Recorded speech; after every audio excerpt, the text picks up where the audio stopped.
अस्सलाम वालेकुम व्यूअर्स। इस वीडियो में हम सीखेंगे फ्यूचर सिंपल टेंस के WH क्वेश्चंस, यानी ऐसे सवालात जो हम मुस्तकबिल के बारे में पूछने के लिए करते हैं। तो चलिए शुरू करते हैं।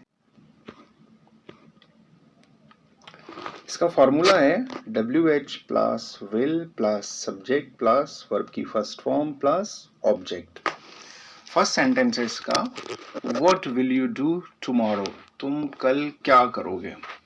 देखिए स्ट्रक्चर पे अगर आप गौर करें, सबसे पहले व्हाट लगा हुआ है जो कि WH वर्ड है, उसके बाद विल, उसके बाद सब्जेक्ट है, देन वर्ब और आखिर में ऑब्जेक्ट। उसके बाद सेकंड सेंटेंस है where will they go next week, वो अगले हफ्ते कहाँ जाएंगे। Third sentence when will you come back, तुम वापस कब आओगे या तुम कब वापस आओगे। Fourth sentence Who will help you in this work, इस काम में तुम्हारी मदद कौन करेगा। Fifth sentence Why will she cry, वो क्यों रोएगी। Sixth sentence How will he reach there, वो वहां कैसे पहुंचेगा। Seventh sentence What time will the teacher come, उस्ताद कितने बजे आएंगे। Eighth sentence Which book will you read, तुम कौन सी किताब पढ़ोगे।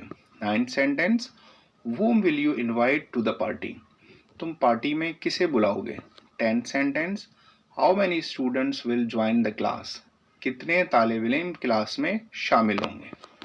व्यूअर्स, इस वीडियो में हमने सीखा फ्यूचर सिंपल टेंस के WH क्वेश्चंस के वो WH क्वेश्चंस कैसे बनाए जाते हैं। अगर वीडियो पसंद आई हो तो लाइक करें, सब्सक्राइब करें और घंटी के निशान को ज़रूर दबाएं ताकि अगली वीडियो का नोटिफिकेशन आपको फ़ौरन मिल जाए। शुक्रिया, मिलते हैं अगली वीडियो में।